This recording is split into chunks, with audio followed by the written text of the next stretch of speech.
Исәнмесез, мөхтәрәм тыңлаучылар, бүген 2026 елның 3 февраль сейшәмбе көне Әнкарада 14 сәгатьсез турыдан-туры эфирда Төркия Авасы радиосының татар телендәге тапшыруларын тыңлыйсыз. Тапшыруыбызның бүгенге чыгарылышында соңгы хәбәрләрдән соң Татарстан хәбәрләре программасы белән төрки дөньяның мәдәни мирасы язмасын тәкъдим итәрбез.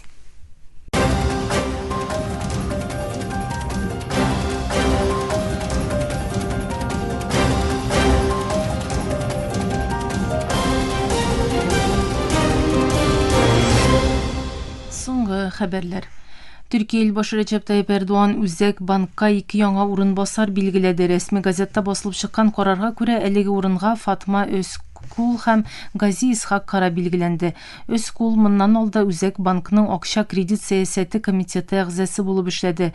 Илбашы карарнамәсе белән ясалган бу билгеләүләр Эрдоган имзасы белән рәсми газетта басылды. Бу билгеләүләрнең Үзәк банкның югары дәрәҗәле вазифаларына кеше билгеләүне тәртипкә салучы 1211 санлы канунның 29 маддәсе һәм 3 санлы илбашы карарнамәсенең 2, 3 һәм 7 маддәләре нигезендә ясалуы белдерелде. Төркия Үзәк банкы илдә акча кредит сәясәтен билгеләү һәм финанс тотрыклылыгын саклау өчен җаваплы.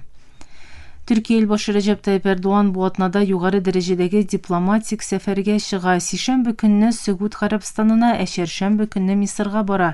Илбашы идарәсенең элемтә башлыгы Бурханыттин Дуран Эрдоганның Эр-Риядта икътисади элемтәләрне ныгыту һәм төбәк тотрыклылыгы турында фикер алышу өчен тәхет варисы принц Мөхәммәд бин Салман белән очрашачагын әйтте. Сәяхәт Каһирәдә дәвам итәчәк. Анда илбашы Абделфәттах әс-Сиси югары дәрәҗәдәге стратегик хезмәттәшлек шурасының рәистәшләре булачак. Фәләстин кризисы һәм ике региональ көч арасындагы сәүдәне арттыруга юнәлгән ике яклы бизнес форум көн тәртибендә мөһим урын алып тора. Мисыр матбугаты белдергәнчә, Газзага кайтучы фәләстинләрдән торган икенче төркем керү процедураларын төгәлләү өчен сишәмбе көнне Мисыр белән булган Рәфах шик капкасына килде. Төбәкнең Израиль тышындагы бердән-бер керү капкасы шикләнгән рәвештә яңадан ачылды. Аль-Кахира Ньюс мәгълүматына күрә, кайтучылар моннан алда дәвалану һәм сәламәтлек саклау хезмәтләре өчен Мисырга киткән булган. Әлеге фәләстинләр шик буе капкасына көннең иртәнге сәгатьләрендә килеп җитеп, Газзага яңадан керү алдыннан административ эшчәнлекләрне төгәлләде. Бу яңалык Израильнең айлар буе дәвам иткән тулысынча ябылудан соң Рәфахны өлешчә яңадан ачуына бер көн узуга килеп чыкты. Мисыр медиасы белдергәнчә, Мисырдан кайтучы беренче фәләстинле төркем дүшәмбе иртән Рәфах шик капкасына килеп җиткән һәм Фәләстиндәге Газа төбәгенә таба юлга чыккан иде. Израиль медиасы сишәмбе көнне якынча 50 фәләстинленең Газзага керүенә рөхсәт биреләчәген, якынча 150 авыру һәм аларны озата баручы кешенең исә дәвалау өчен төбәктән китүе планлаштырылуын хәбәр итте. Дистәләгән мең авыру шик капкасының тулысынча ачылуын көтә. Газадагы сәламәтлек саклау рәсмиләре бу санның якынча 22 мең булуын әйтә.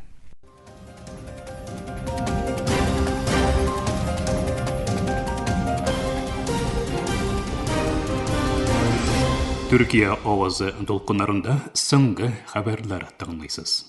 Илон Маск SpaceX компаниясының үзенең ясалма фәһем ширкәте булган XAI-ны сатып алуын һәм бу кушылуның космик мәгълүмат үзәкләрен төзүне максат итеп куюын ачыклады. Килешү SpaceX-ның ракета җибәрү мөмкинлекләрен XAI технологиясе белән берләштерүне максат итеп куя. Маск әйтүенчә, җир йөзендәге һәм аннан читтә иң амбицияле вертикаль интеграцияләнгән инновация двигателен булдырырга юнәлгән. Starship ракетасының зур йөк күтәрү кулланып SpaceX җир йөзендәге үсә барган энергия һәм әйләнә-тирә мохит шикләүләрен җиңәргә омтыла. Финанс нечкәлекләре ачыкланмасы да бу килешү орбиталь исәпләүләргә таба зур үзгәрешне күрсәтә һәм Маскны ясалма фәһем инфраструктурасын җир шикләреннән еракка киңәйтергә этәрә. Япония рәсми затлары сишәмбе көнне ясаган белдерүдә илдә күзәтелгән гадәттән тыш көчле кар явуның соңгы 2 атнада 30 кешенең үлеменә сәбәпче булуын җиткерде. Үлүчеләрнең берсе өе каршында 3 метрлык кар өеме астында калган 91 яшьлек хатын-кыз. Үзәк хөкүмәт иң каты зыян күргән Аомори төбәгендәге кешеләргә ярдәм итү өчен гаскәриләрне җибәрде. Ерак төбәкләрдә кар биеклеге 4,5 метрга кадәр җитте. Хөкүмәт рәисе Санаи Такаичи сишәмбе иртән министрлар белән махсус киңәшмә үткәрде һәм үлем очракларын, бәхетсез хәлләрне булдырмау өчен кулдан килгәннең барысын да эшләргә боерды. Суык һава массасы соңгы атналарда Япония диңгезе буенда көчле кар явуга китерде. Кайбер төбәкләрдә гадәттәгедән 2 тапкырга күбрәк кар яуды.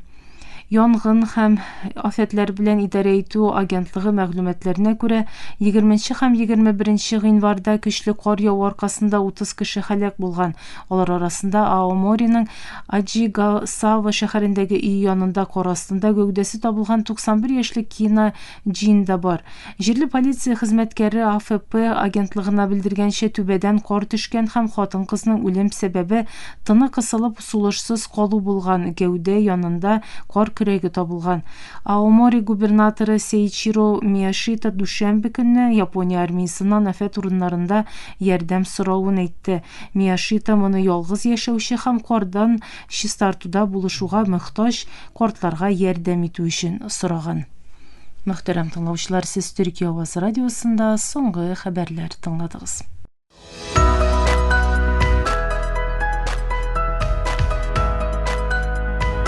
TRT Türkiye Ovazı dünyanın her köşmağında tәүлек буе сезнең белән.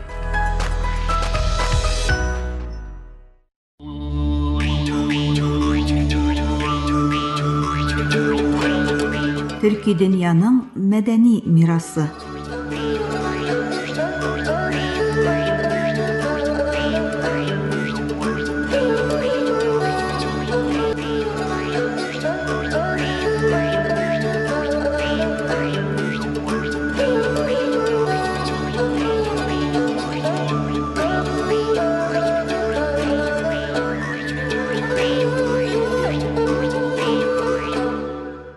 Далада төнлә тын түгел, җир сөйләшә, үләннәр пышылдый, җил искә төшерә.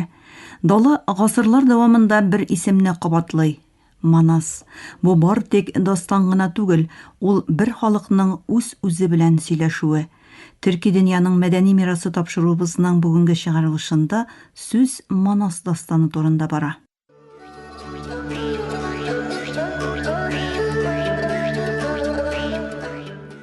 Манас дастаны Төркстанга карый. Ул хәзерге Кыргызстан җирләрендә Тянь-Шан таулары итәгендә туа.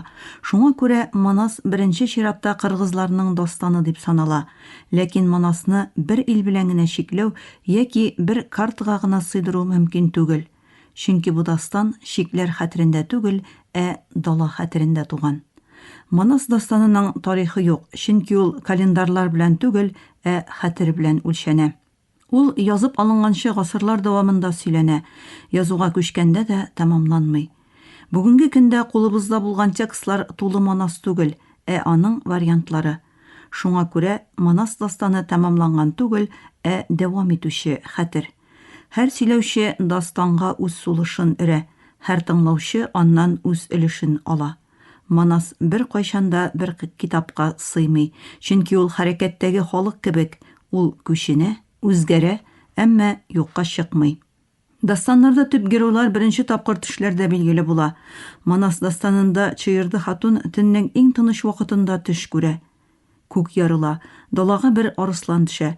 Арыслан йөргәндә җир селкенә, аның адымнары белән таулар уяна.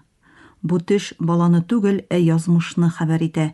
Манас туганда бишеге тирбәлми, дала селкенә. Бала еламады, җил тынды, бишек түгел, ил тетрәнде. Ул көнне күк түбәнәйде, җир киңәйде. Бу бала үз өчен генә түгел, безнең өчен дә туды, диде өлкәннәр. Манас гади бала кебек үсми, ул вакыт белән ярыша. Бала чагында ук атта йөрергә өйрәнә. Кылычын чыгарганда тимер аны таный. Ләкин Манасның көче аның кулында гына түгел, ул сөйләгәндә өлкәннәр тыңлыйлар. Чөнки дастаннарда сүз яшьтән алда килә.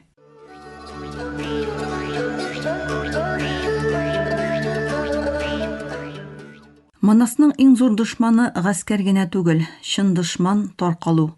Кыргыз кабиләләре айрым-айрым. Һәрберсе үз юлында үз хикәясен аңлата. Алар бер үк телдә сөйләшәләр, ләкин бер үк җөмләне, бер үк фикерне әйтмиләр. Манасның бурычы сугышларда җиңү түгел, хәтерне бергә туплау. Ул шуңа чакыра, туйлар үткәрә, сүз сөйли. Бүрек утны уртаклашмаганнар бүрек ватанны саклый алмыйлар. Айрым янган ушаклар суынырга мәҗбүр була. Әйдәгез ушакларны зурайтыйк. Кабиләләр берәм-берәм киләләр, чөнки Манасның сүзе кылычтан алда барып җитә. Манас дастаны сугышсыз эпос түгел, ләкин бу сугышлар җир өчен генә алып барылмый. Һәр сугыш сынау. Манас дошманы белән очрашканда ул башта аның исемен сорый, чөнки дастанда дошман да исемсез түгел. Сугыш башлана, атлар чаба, кылычлар бәрелешә, ләкин хикәянең асылы көч куллануның үзе түгел, аның мәгънәсе. Атларның сулышы парга әйләнде. Кылычлар кояшны ярды. Җир кан күрде. Күк сыкрау ишетте.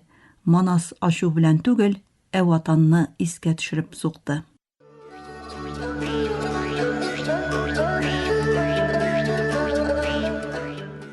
Манас дастанының иң көчле тамырларыннан берсе Әлмәмбәт. Әлмәмбәт дошман нәселеннән.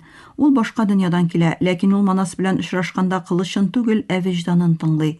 Манас аны кире какмый. Ул аңа сораулар бирә, ләкин аны кире какмый. Бу күренеш дастанның әхлакый асылын чагылдыра. Кан язмыш түгел. Әлмәмбәт Манасның иң тугры юлдашларының берсе була. Кан мине чакырды, ләкин сүз көчлерәк булды. Мин кылыч урнына юлдаш булуны сайладым. Каникей Манас дастанындагы иң мөһим хатын-кыз персонажларының берсе. Манасның хатыны һәм юлдашы Каникей Манас дастанында читтә калган образ түгел. Ул акыл һәм интуицияны чагылдыра, сугыш алдыннан кисәтә. Ул куркынычны башкалардан алда сизә. Манас яраланганда аны коткаручы Каникей. Ул аның гәүдәсен генә түгел, дастанның дәвамында саклый.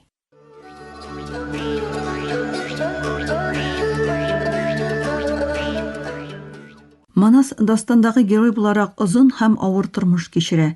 Ул сугышлар алып бара, кабиләләрне берләштерә һәм үз халкын саклый, ләкин бер генә герой да үлемсез түгел.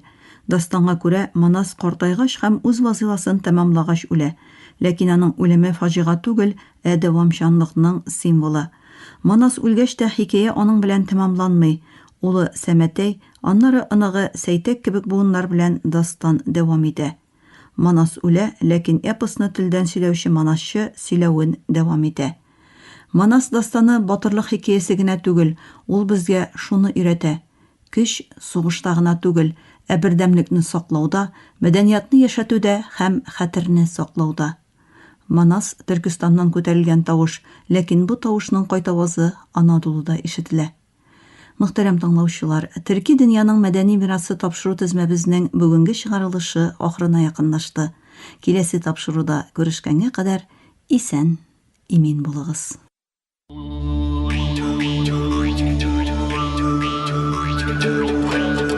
Төрки дөньяның мәдәни мирасы.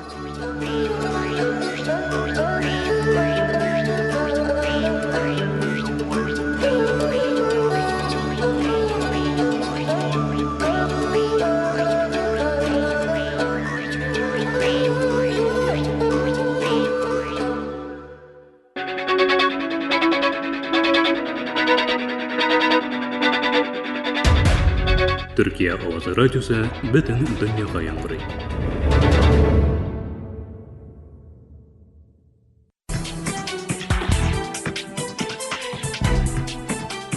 Татарстан хәбәрләре.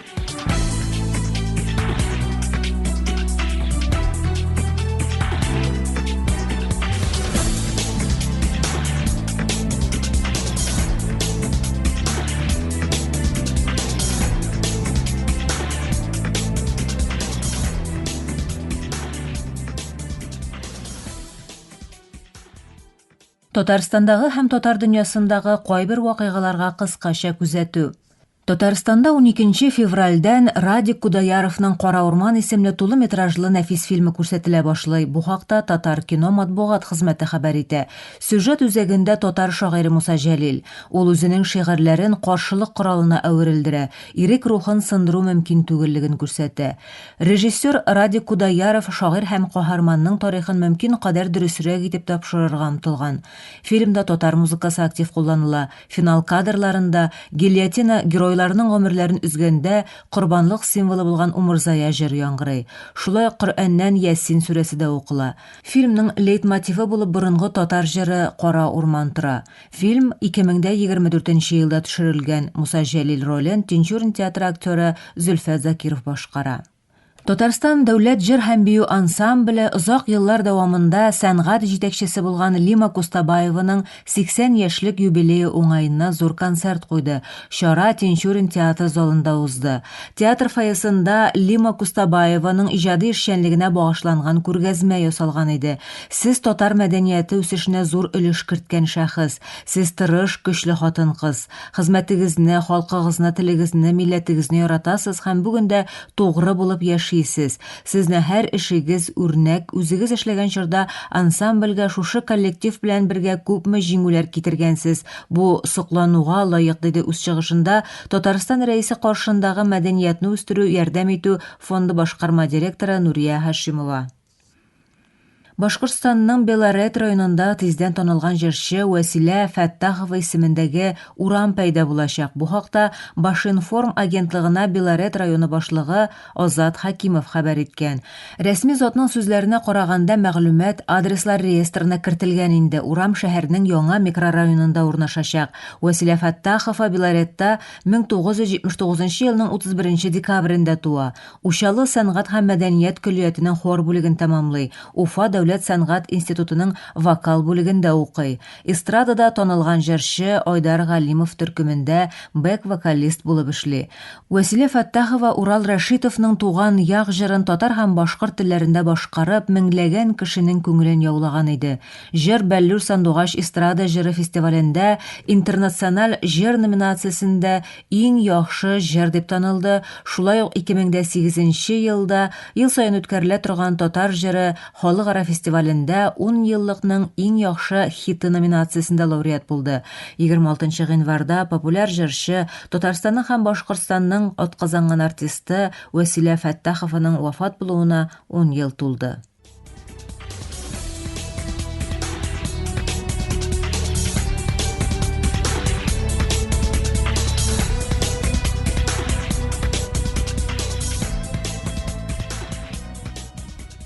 Казанда Татарстан гүзәле 2026 бәйгесенә йомак ясадылар. Быел оештыручылар көнчыгыш тематикасын сайлаган, ул катнашучыларның костюмнарында гына түгел, ә сәхнә бизәлешендә дә чагылыш таба. Бәйгенең финалы быел Галиәскәр Камал исемендәге Татар дәүләт академия театрының яңа бинасында узды. Финалда гадәттәгечә Татарстанның төрле почмакларыннан килгән 30 кыз катнашты. Республиканың 2026 елга төп гүзәле тажын исә Түбән Камада туган Мира Шәрипова киде. Камал театрында булачак театр рәссамнарының күргәзмәсе ачылды. Рәссамнарның эшен сәхнәдә күрсәк тә, аның ничек башланганын тамашачы белми. Бу күргәзмә бераз гына булса да сезнең өчен сер пәрдәсен ачар дип өметләнәбез, диде ачылу тантанасында театрның сәнгать җитәкчесе Илгиз Зәйниев. Камал театрының баш рәссамы Сергей Скоморохов бу театрда яшь рәссамнарның беренче күргәзмәсе булуына сызыклады. Алар авыр профессия сайлады. Безнең дәресләр катлаулы. 4 ел эчендә 8 спектакльнең шишелешен табарга тиешләр дип уку процессына бәйле кайбер нечкәлекләрне аңлатты. Күргәзмәдә Фешин исемендәге Казан сәнгать училищесы студентлары тарафыннан эшләнгән 17 афиша һәм училище каршындагы креатив индустрияләр мәктәбе укучыларының 9 афишасы тәкъдим ителә. Шулай ук экспозициягә Сергей Скоморохов җитәкчелегендәге театр декорация бүлеге студентлары тарафыннан ясалган 15 декорация макеты һәм 17 эскиз кертелгән. Сүз уңайыннан Камал театрының яңа бинасындагы спектакльләргә билетларның 30%-ка якын өлешен Мәскәү һәм Санкт-Петербургтан килгән тамашачылар сатып ала. Бу хакта Татарстан мәдәният министры Ирада Әюпова җиткерә. Җитәкче билгеләп үткәнчә, бу күрсәткеч Казанның илнең зур мәдәни үзәгенә әйләнүен күрсәтә. Татарстан 5 ел эчендә үзенең ясалма фәһем аскырмасын булдырачак. Дәүләт идарәсен санлы нигездә үстерү, мәгълүмати технологияләр һәм элемтә министры Илья Начвин Татарстанда 2030 елга кадәр ясалма фәһемне үстерү проектын гамәлгә ашырырга ниятли. Бу нисбәттән алгарыш ясалма фәһем проекты аеруча кызыклы. Иң яхшы 100 укучыга республика хисабына әйдәп баручы чит ил югары уку йортларында белем алу мөмкинлеге бирелә. Әмма бер шарт бар. Татарстанга әйләнеп кайтып, республика файдасына 3 ел эшләргә кирәк. Без үзебезнең белгечләр буынын үстерергә, технологияләрне кулланып кына калмыйча, үзләре шуларны булдыручы кешеләр тәрбияләргә тиеш дип искәртте Нашвин. Ясалма фәһем дәүләт хезмәтләре, мәгариф, сәламәтлек саклау, төзелеш, авыл хуҗалыгы, экология һәм башка өлкәләргә активрак кертеләчәк. Мөхтәрәм тыңлаучылар, тапшыруны әзерләгәндә Интертат электрон газеты, Татар-информ мәгълүмат агентлыгы, Татарстан рәисенең порталы һәм башка рәсми чыганаклардан файдаланылды.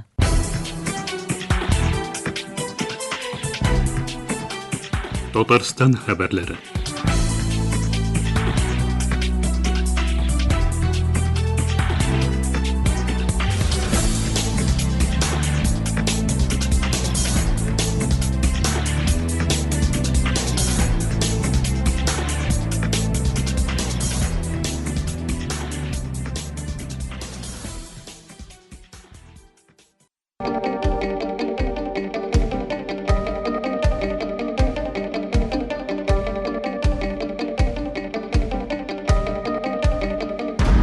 Türkiye Ovazı Radyosu her vaqtdagıcha yanıqızda.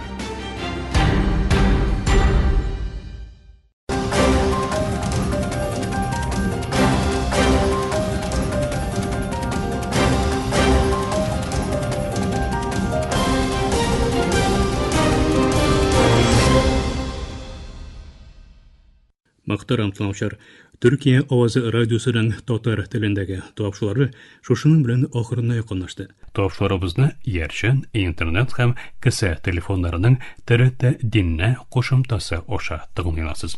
Bizim programma her gün Türkiye hem Qozan vaqti bilen gündüzgü saat 2'de 19 metrli qısqatlıqının 15.360 km/s Türksat 3A hem Türksat 4A yerçine bilen www.trtdinna.com internet adresi oşa vot is radio kanalından topşula.